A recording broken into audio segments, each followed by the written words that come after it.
Alpha. He got it made in life. But ano ba? No? Unya, ruler pa yun. No? Tingali, ang upang mga ang upang mga scholars na ingundihan na nga, ruler siya sa ruler sa kining council sa Sanhedrin, kining kurti sa nga gitawag og Sanhedrin. Ang upan po ginaiya ang ilang hunang-huna mahitungod nining butanga tungod kay pwedeng ang iyang pagkaroon sa political or sa religious, being a religious or political ruler, no? Karon atong ikumpara niya kinubuhi mo siya o CEO sa big company sikat, no? People are looking up to him tungod sa iyang pagkabatanon pa. Wow, kami sa kahako mahimong pareho niya, no? Mga batanon din who knows, may naghibaw nga in the future mo na ang imong mahimong kinabuhi. Hindi sila si Bill Gates, kana sila si Elon, wala namang graduate, drop out sila pero di hibawan sa tao kung saan mo mahimong nihimong future. Pero wag kumingon nga ha, dili maayo na dili ko eskwela to tara Bill Gates. So maayo gyud ang eskwela, maayo gyud ang magtapos sa pag-eskwela, no? Kung nakahimo o ingon kadako nga success, sila si Bill Gates, sila si Elon Musk, sila si Mark Zuckerberg. Naroon sa pagkakapos. Nagtapos. So, atong sugdani, sa paghimay-himay, sa akong nagingon, may tungod sa tinuod na paghitabo, may tungod kay Jesus Christ. Kung sa iyang mga tinunan, kauban niya. Nagingon diha sa verse 17, and he was setting out on a journey. And a man ran up to him and knelt before him and asked him, "Good teacher, what shall I do so that I may have eternal life?"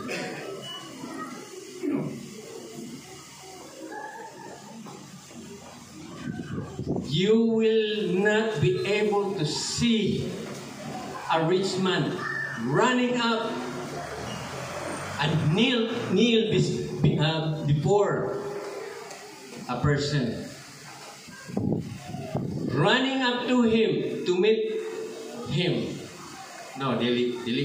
Ambot lang kung gid say makabuhat ini nga rich din ni, no? Dili gyud. Ngano man? Mauwaw ka ay. Dagan kang gatur niya pagkahuman muluhod kapag yun. Pero there's something in there na makita nato. Anong gibuhat niya na? No? Anong gibuhat niya? Na ano man niya ang tanan. Pero he knew there's something missing sa iyang kinabuhi. And he wants answer to his deep longing sa iyang kinabuhi. No?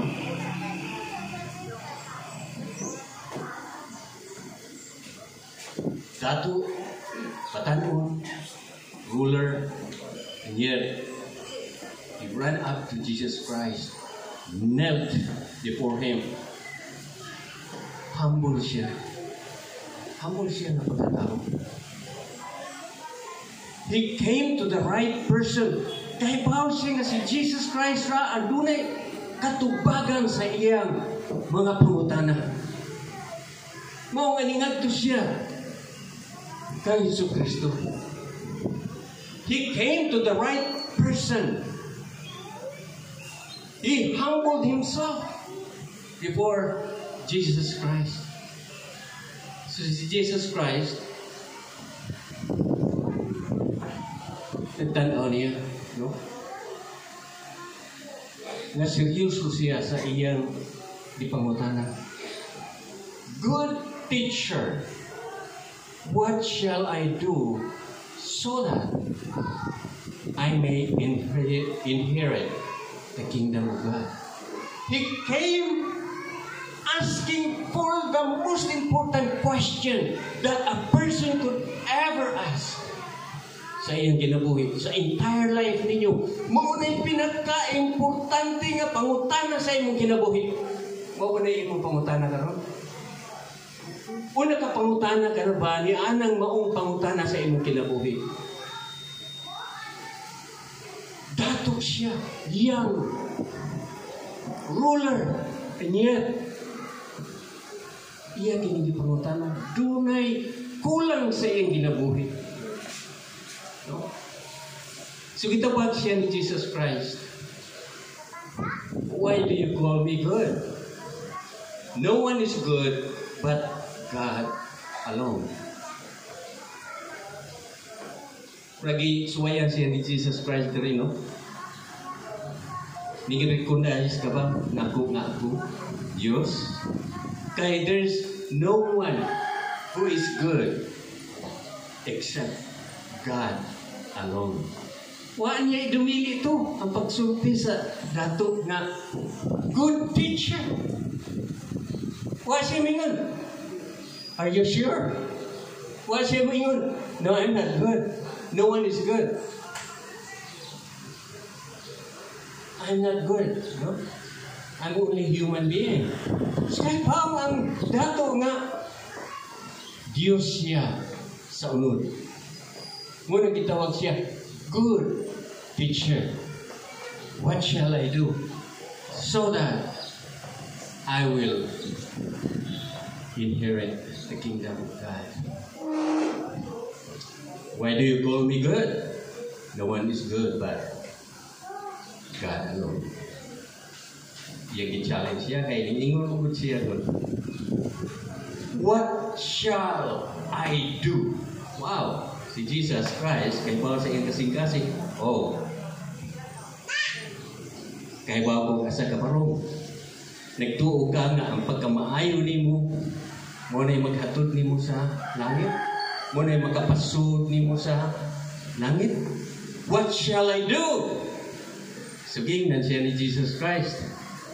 You know the commandments. Do not murder. Do not kining pagka-adulteryo ba? Do not murder. Do not steal. No. Do not give false witness. Do not defraud.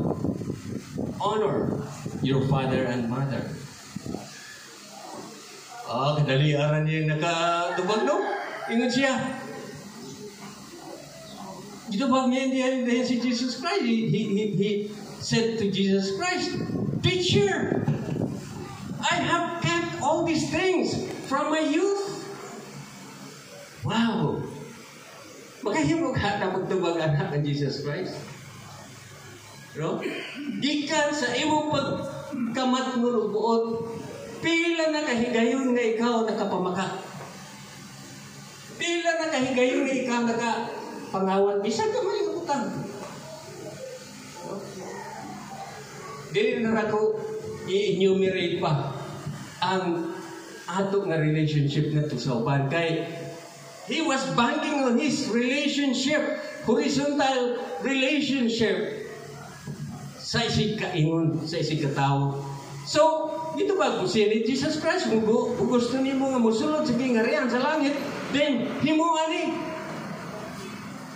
Do not murder, do not commit adultery, do not lie,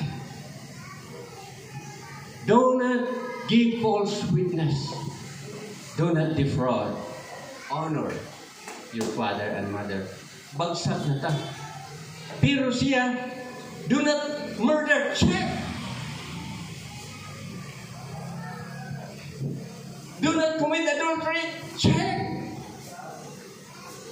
Do not steal, check. False testimony, check. Do not defraud, check. Honor your father and mother, check. Wow! Sigurado na ko, Ginoo. Pero unsa may gisulti sa Ginoo? One thing you lack. Napay Juan, una kalimtan niya ang iyang vertical relationship sa Ginoo. Ang iyang siguro lang ang horizontal relationship sa isig katao. Check siya tanan. But Jesus said to him, one thing you lack.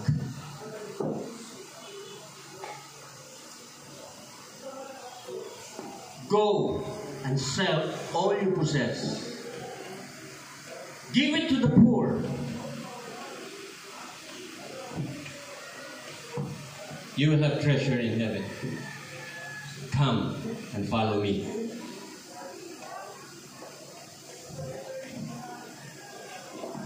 Iba ba mo unsay na idabuhat na?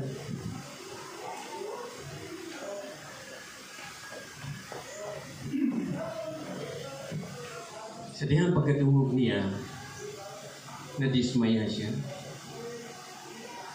Wa siya katuhog na i-challenge siya ni Kristo sa kakulangon niya may tungod sa iyang sa vertical relationship sa Ginoo. Ano man?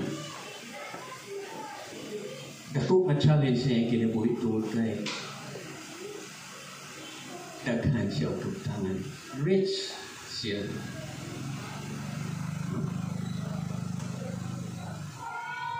Naanan niya tanan. Isa pa ba yung kuwang niya? Batangol? Ruler pa? Adunahan? Naanan niya tanan. Naging makulang pa niya.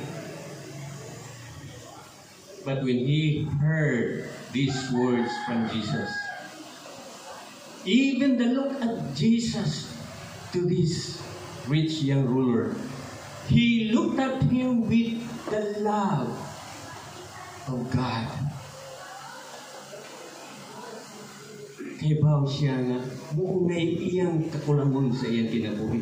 Munay iyang ipangita, munay iyang gihanap-hanap sa iyang kinabuhi. Nga dili niya ma-fill up sa mga butang kalibutanon. One thing you lack. Sell all you possess. Give it to the poor. You will have treasure in heaven. Come and follow me. No? Tanan na ana niya. Wa na kayo mapangayo pa. Karon na pangutana, what was he offered? Unsa may gi-offer sa Ginoo sa iya?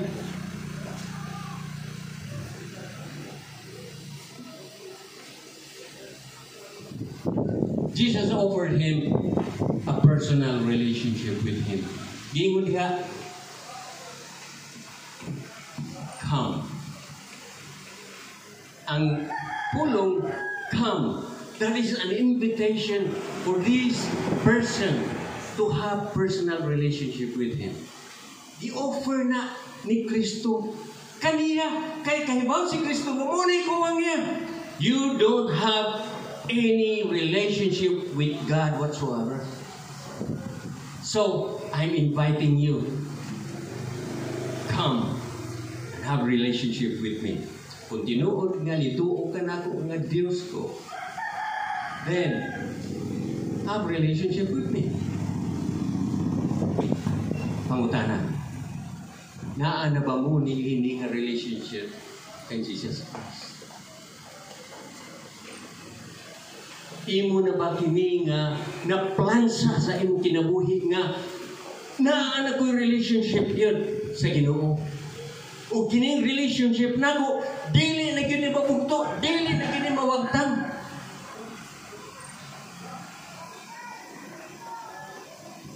Kunya, giingon po diha, nga he was not only offered relationship, but he was offered a Savior.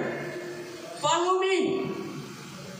Diba? Giingon diha, follow me. Come, follow me. An invitation or an offer for him to have a Savior. Nga aron siya maluwas, i-offer ni Jesus Christ ang iyang kaugalingon. John 14:6, kaya bawa na taliana, I am the way, I am the truth, I am the life. No one can come to the Father except through me. Nganong mangita ko mataglaing manluluwas nga si Jesus Christ naman ang ingon niya na. Wa man siya ingon. You are the way, ha? Pagbuhat lang kumayo, basta. Buhat ka og dagha mga buhat nga maayo. Timbangon na nako o bukat gani ang og daghan ang imong nabuhat nga maayo, then pwede ka makasulod. Wa siya. Wa siya mingon, you are the way. Wa po siya mingon nga, religion is the way, ha? Be a member of a sect or religion, then you can be saved. Siya na. He was not only offered a relationship with Jesus Christ, a Savior. Number 3, he was offered a home in heaven. Treasure. Kaya ba ka kung magtanaw ka, isa din is palumpon, na ay nindot kayo, dako kayo mabalay. Makonsider na ito nga, mansion. Gani, naidagkong mga balay no, niya. Di man gani na ito, matawag na, nga consider na ito nga, mansion, no? Pero kung sama ng atong reaction, wow! Di ba? Wow!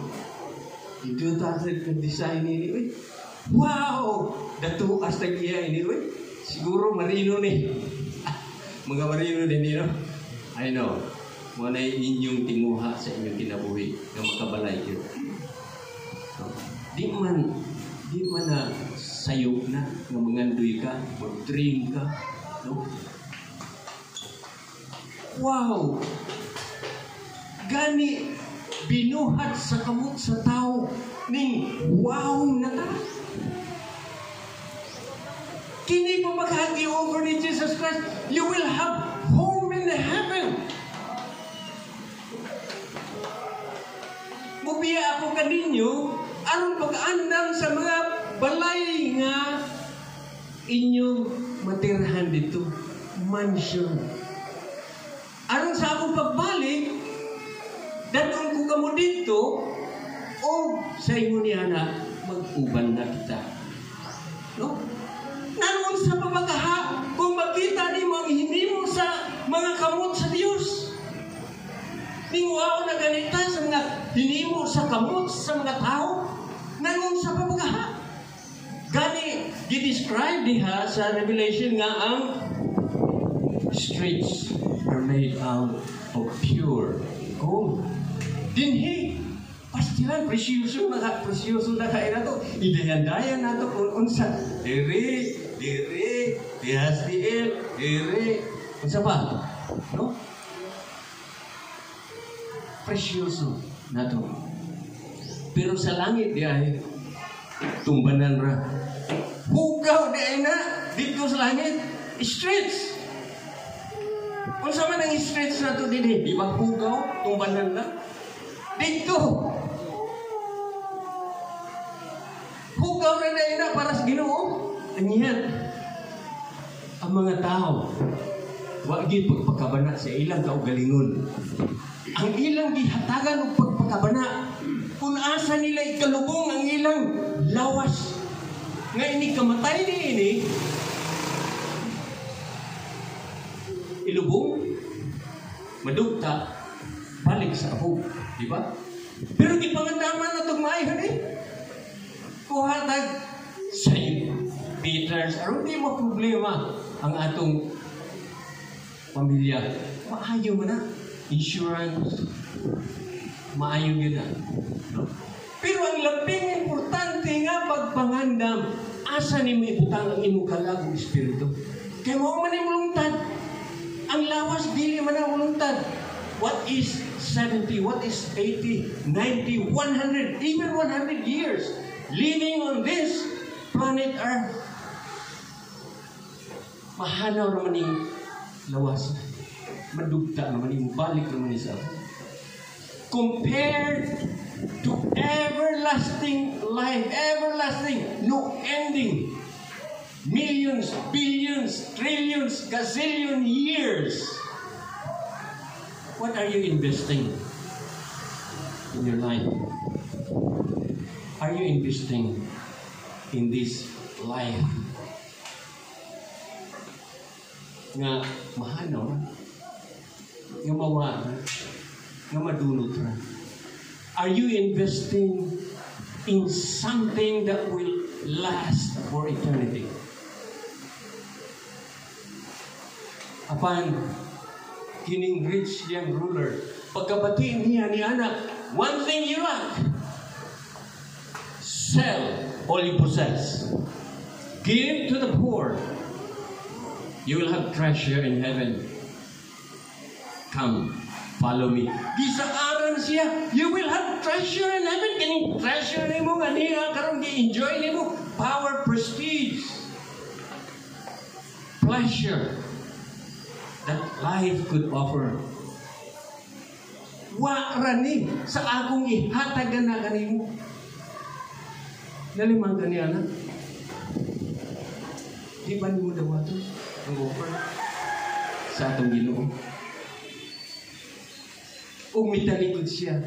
He went away grieving. Nalimang kaniya na. Kanang pulong na grieving. Supo kayo. Nga naman supo man siya.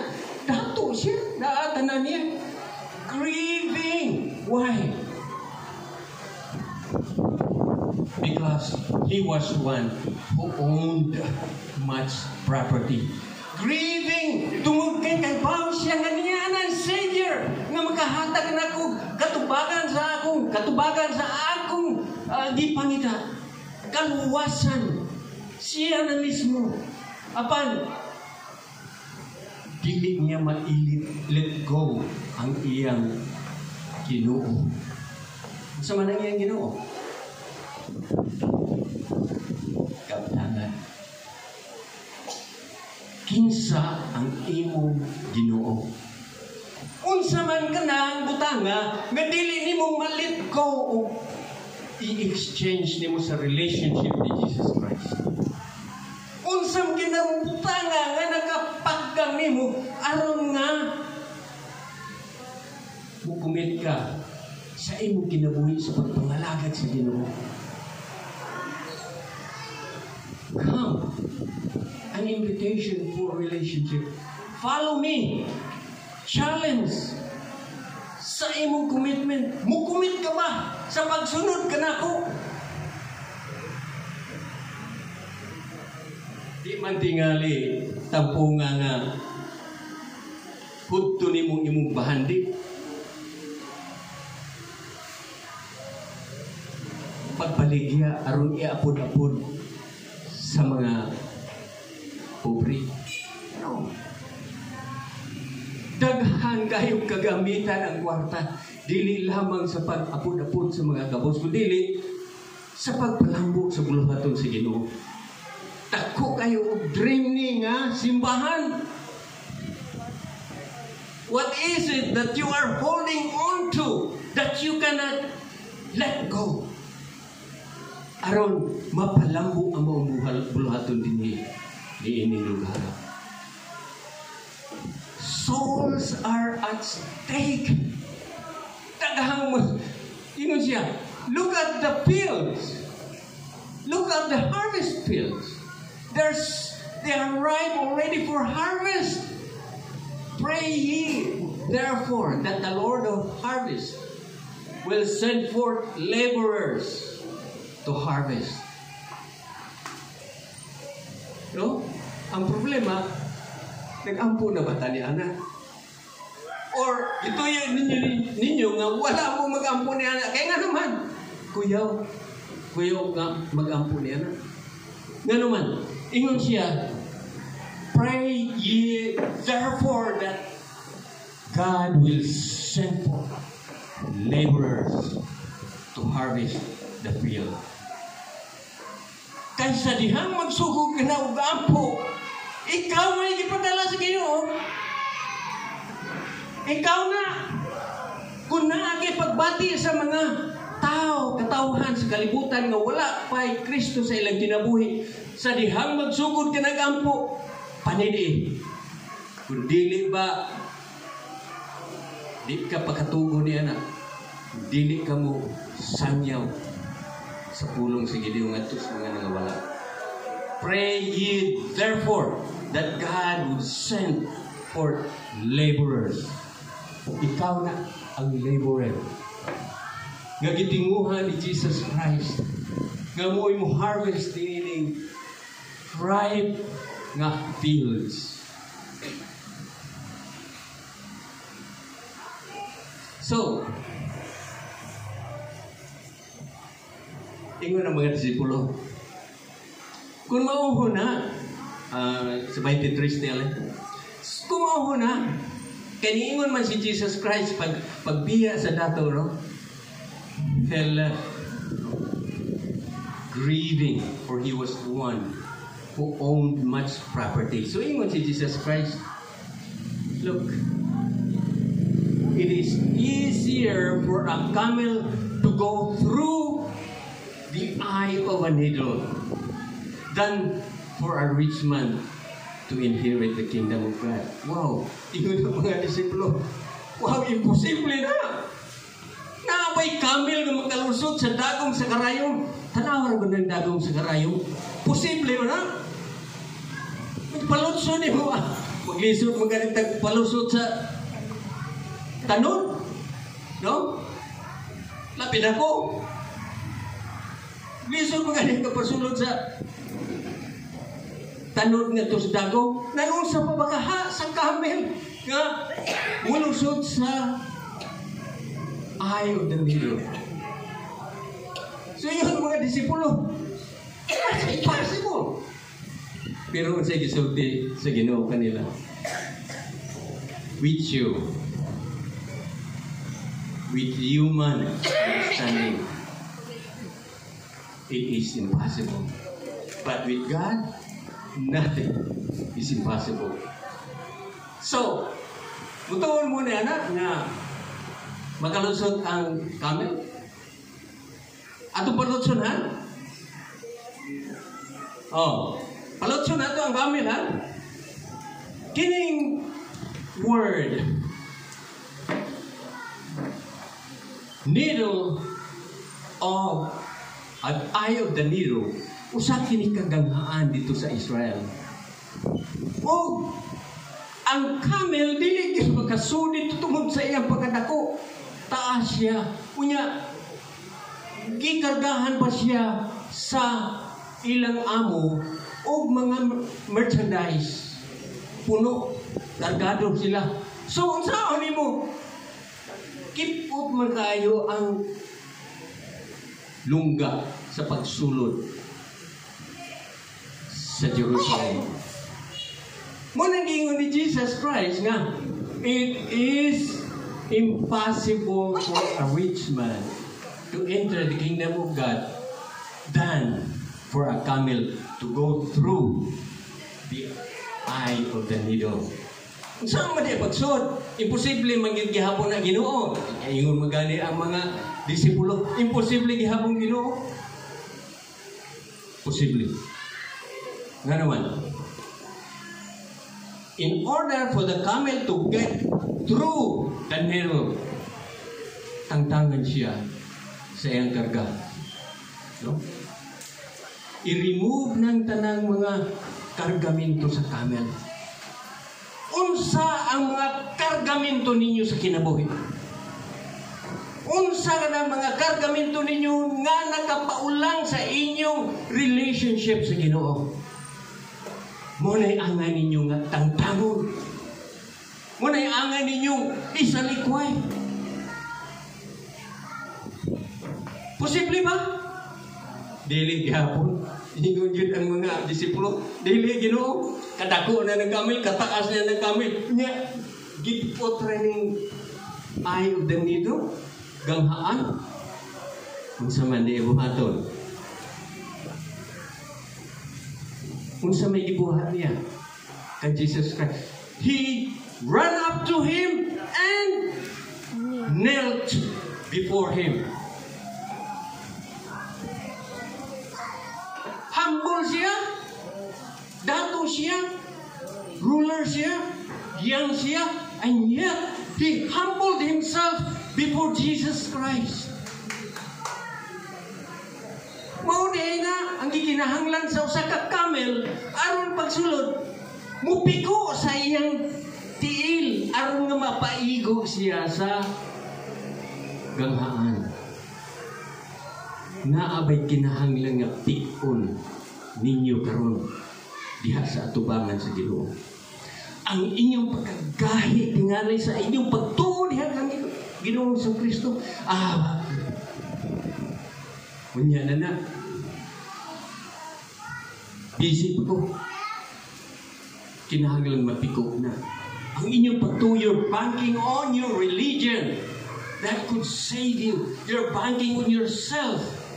That because of you being good enough, that would save you. Pero,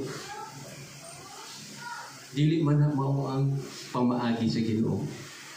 It is by the grace of God that you are saved. Through faith, and that is not even from yourself.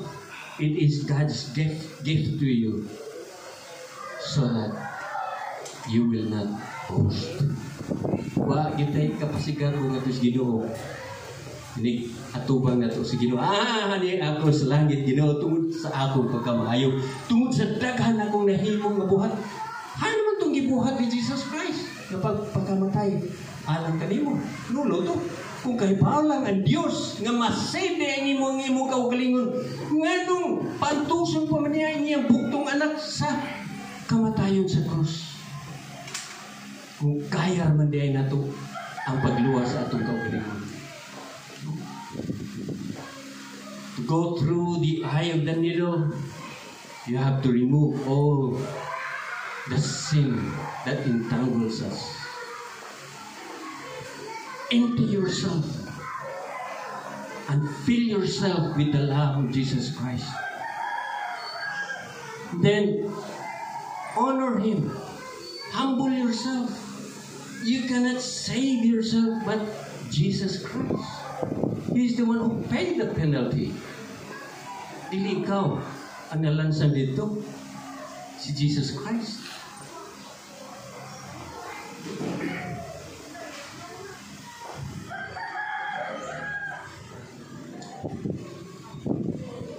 Ang membro,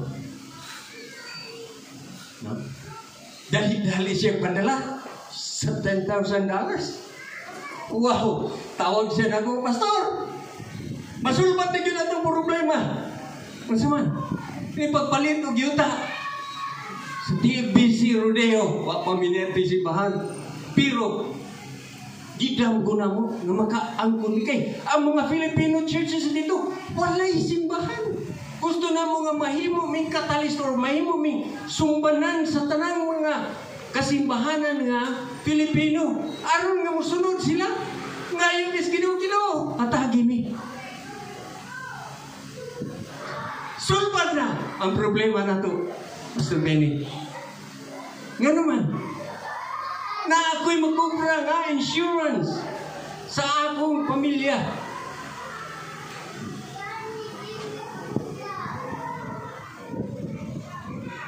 Ang ipangayo lang 10,000 para masugdan na og hikay ang papilis. Iko, ipadana ba niyo? Siya, uto ana, lipay siya. Iko, wala. Daog na. Patay na. Sige siya ginuwat. Ningabot ng sa kapuan, ningabot ng 2 buwan. Ako gipangutana siya. Nakubra ni mo, nabani mo Brad. Siya, wala na mo ko'y balita. Nailan. Diba, ingon ko ganyan. The promise is only good as the person who makes it. Ang promisa sa Ginoo nga, I will give you eternal life, you will have treasure in heaven, is only good as the person who promised you. Kinsa nag-promise mo yan eh? Si Jesus Christ. Nagkapamakak na ba si Jesus Christ? Wala. Nito maganita sa upang mga tao. Mga tao lang yun sila. Nga,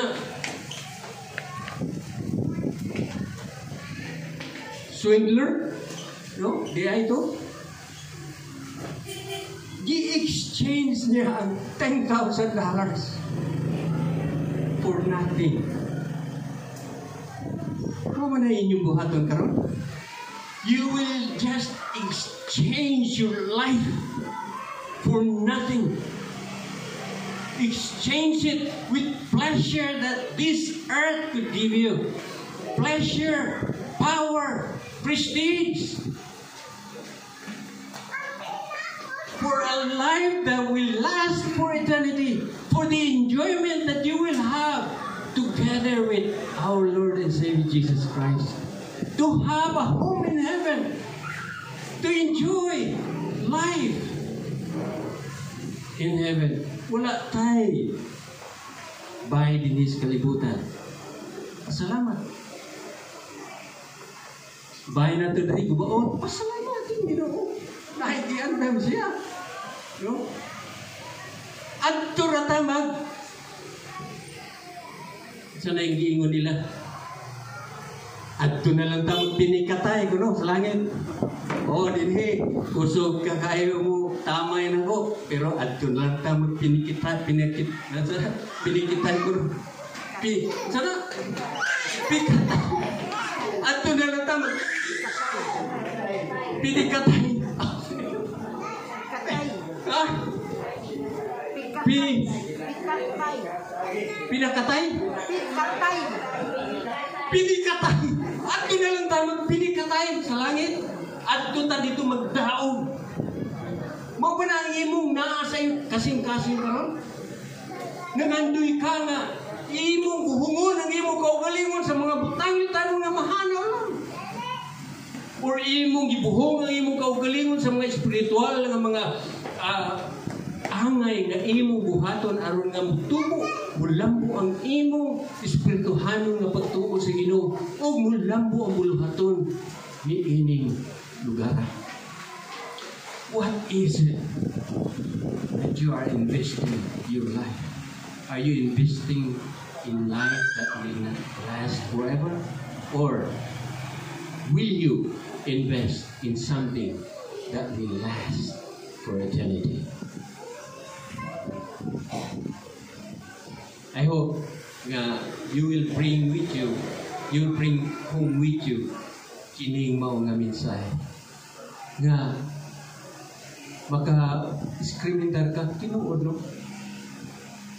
Wa magi bulutad din ang kalibutan. Ginoo sugad karon. Atong i-commit nga na kanimo ang akong kinabuhi. Alang sa kalampuan sa imong buluhaton. Mo kanay ang kaniya. Mag-abot na. Ginoo,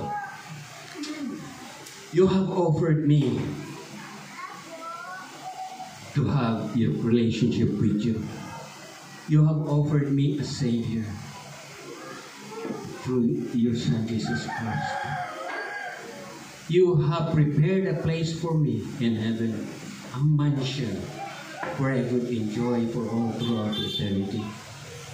I am making this commitment to you, O Lord. From now on, I will be investing my life for what will last. For this I pray in Jesus' name. Amen.